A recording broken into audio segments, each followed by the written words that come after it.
नमस्कार, between alliance with Neeru Ranjan में आपका स्वागत है। आज हम बात करेंगे चुनाव आयोग की और चुनाव आयोग से एक बहुत बड़ी खबर आ रही है जो पूरे देश के चुनाव की दिशा दशा को बदलने वाला है।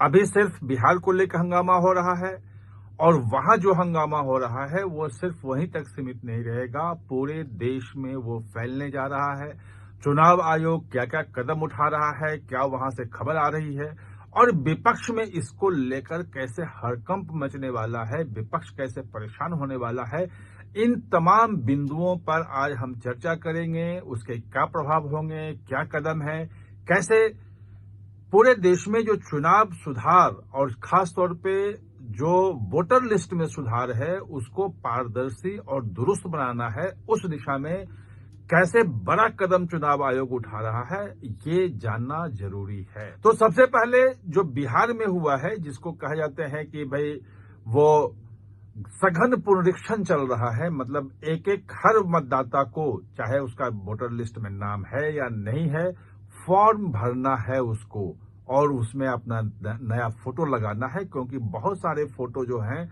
वो 2003 20 साल 25 साल पुराने फोटो लगे हुए, उससे उनकी पहचान नहीं हो पाती ठीक से और कोई भी जाकर के उस पे वोट डाल देता है, उसमें एक बहुत बड़ी गड़बड़ी है। तो दरअसल अगर आप 1952 से देखेंगे तो 9 बार के आसपास जो है वो सघन पुनरीक्षण जो है वोटर लिस्ट का हो चुका है इस देश में। लेकिन जो लास्ट हुआ था, जो अधिकांश राज्यों में अगर कहेंगे तो 2002 से 2004 के बीच हुआ था। बिहार का जो है 2003 में हुआ है और विपक्ष यही कह रहा है कि भाई चुनाव आयोग का कहना है कि 2003 में हुआ था और 22 साल बाद हमें उसका करना जरूरी है और उसी को आधार लेके हम कर रहे हैं। विपक्ष का कहना है कि भाई आप कर रहे हैं लेकिन चुनाव के नजदीक क्यों आप कर रहे हैं। अब चुनाव आयोग की जो तैयारी है वो इसे पूरे देश में लागू करने की है। ये सघन पुनरीक्षण जो है वो पूरे देश में चलेगा और ये जो क्लू मिला है ये सुप्रीम कोर्ट से मिला है। सुप्रीम कोर्ट में जब सुनवाई हो रही थी तो जब बात आई कि इतनी जल्दी आप क्यों कर रहे हैं, बिहार में समय देना चाहिए, और उस वक्त कहा गया कि भाई क्या पूरे देश में होगा, तो सुप्रीम कोर्ट के जज ने भी माना और ये भी कहा गया कि भाई अगर इस ढंग की बात हो रही है बिहार के लिए तो ये पूरे देश में भी क्यों नहीं होना चाहिए। अगर यही डुप्लीकेट मतदाता हो या फर्जी जो है, जो भारतीय नागरिक नहीं है, उनकी जो समस्या है, तो ये सारी चीजें चेक जो होना चाहिए, चेक बैलेंस, वो पूरे देश में होना चाहिए। यहां से क्लू चुनाव आयोग को मिला और चुनाव आयोग ने अब उसके लिए कर भी दिया काम, वहां काम शुरू हो गया है। आप अगर देखेंगे तो दिल्ली में 2006 में हुआ था ये सघन पुनरीक्षण जो हुआ था वोटर लिस्ट का, तो दिल्ली में जो मुख्य चुनाव अधिकारी है उसने 2006 की जो लिस्ट है मतदाता सूची की, वो उसको वेबसाइट पे जारी कर दिया। इसी ढंग से उत्तराखंड में जारी हो रहा है और बाकी राज्यों में भी चुनाव आयोग से जो मुख्य चुनाव अधिकारी हैं राज्यों को, उनको निर्देश दिया गया है कि जो आपका पुराना जब हुआ था सघन पुनरीक्षण, तो उस वक्त की जो लिस्ट है वो आप जारी करें, आधार वही होगा। यानी कि जिस ढंग से बिहार में 2003 में जो वोटर थे और उनका नाम था, उनको सिर्फ फॉर्म भरना है, उनको डॉक्यूमेंट देने की जरूरत नहीं है। लेकिन उसके बाद जिन लोगों का नाम आया है वोटर लिस्ट में, उनको डॉक्यूमेंट देना है। डॉक्यूमेंट में 11-12 जो है डॉक्यूमेंट लिस्ट किए थे, जिसमें 3 जो है और सुप्रीम कोर्ट ने जोड़ने को कहा है कि इसको आप जोड़ सकते हैं, मैंडेटरी नहीं है, जिसमें आधार है, राशन कार्ड है और एक वोटर आई कार्ड जो खुद ये जारी करता है, चुनाव आयोग जारी करता है, उसको भी कहा है। चुनाव आयोग का कहना है कि हम जो है अपना वोटर आई कार्ड को और आधार को हम पहले से किए हुए हैं, राशन पे भी हम विचार कर सकते हैं, इसमें कोई समस्या नहीं है।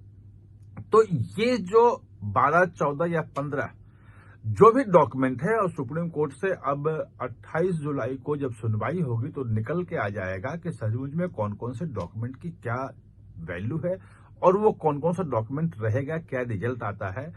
तो उसके आधार पे पूरे देश में जितने मतदाता हैं लगभग 97 करोड़ मतदाता हैं, तो 97 करोड़ मतदाताओं को फॉर्म भरना होगा एक एक करके। और जो सघन परीक्षण जहां जहां हुआ है जिस वक्त, उनको सिर्फ फॉर्म भरना है। उसके बाद जिन लोगों का नाम आया है उनको ये जो 12, 14, 15 जितने भी डॉक्यूमेंट तय होते हैं, ये डॉक्यूमेंट भी देने पड़ेंगे। साथ ही जो तैयारी है वो ये है कि सभी राज्य के जो मुख्य चुनाव अधिकारी हैं उनको बीएलओ की नियुक्ति करने के लिए कह दिया गया है कि जो बीएलओ हैं, बूथ लेवल ऑफिसर हैं, उनकी नियुक्ति करो और उनके प्रशिक्षण के लिए, उनको ट्रेनिंग के लिए कि कैसे ये काम पुनरीक्षण का होना चाहिए, कैसे सुचारू होना चाहिए, उसमें गड़बड़ी होना चाहिए, वो ट्रेनिंग का शेड्यूल भी और मॉड्यूल भी दोनों तैयार हो रहा है। तो बताया ही जा रहा है कि ये काम अभी तो बिहार का है। बिहार में चूंकि 3 महीने बाद चुनाव है, तो लोग कह रहे हैं कि 3 महीने में कैसे होगा, क्या होगा, वो तो अब 28 को जब सुप्रीम कोर्ट में सुनवाई होगी तो क्लियर होगा कि सचमुच में होता है, नहीं होता है, कितना होता है। चुनाव आयोग का अधिकार है, इसे सुप्रीम कोर्ट भी मना नहीं कर रहा है कि ये सिर्फ और सिर्फ संविधान जो है चुनाव आयोग को ही अधिकार देता है, अनुच्छेद 326। लेकिन बाकी जो 5 राज्य हैं जिसमें चुनाव होना है, उसमें आसाम है, पश्चिम बंगाल है, केरल है, तमिलनाडु है और पुडुचेरी है। यहां अगले साल अप्रैल में चुनाव होना है। इन 5 राज्यों में अभी बिहार के तत्काल बाद यही सघन पुनरीक्षण अभियान शुरू हो जाएगा। खासतौर पे बंगाल में चिंता हो रही है ममता बनर्जी को। ममता बनर्जी ये कह रही हैं, वो लगातार आप उनका बयान सुन रहे हैं कि ये एक मिनी एनआरसी है, नेशनल रजिस्टर फॉर सिटीजनशिप, जिसका विरोध करते हैं कि हम डॉक्यूमेंट देख करके ही आपको नागरिक है या नहीं तय करेंगे। तो ये चुनाव आयोग नागरिकता तय कर रहा है।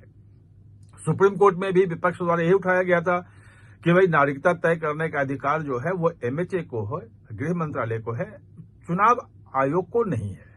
लेकिन चुनाव आयोग को यह अधिकार संविधान देता है कि जो मतदाता होगा वो भारतीय नागरिक ही होगा। ये चुनाव आयोग को ये मुतमईन होना चाहिए, संतुष्ट चुनाव आयोग हो कि जो जिसको हमने वोटर लिस्ट में डाला है वो भारत का नागरिक है या नहीं है, ये सिर्फ और सिर्फ चुनाव आयोग के लिए है। तो इस अधिकार से सुप्रीम कोर्ट भी इनकार नहीं कर सकता है। तो पश्चिम बंगाल में जो होगा वहां मामला उठेगा और ज्यादा विवाद जो है मुझे लगता है कि पश्चिम बंगाल में ही होगा।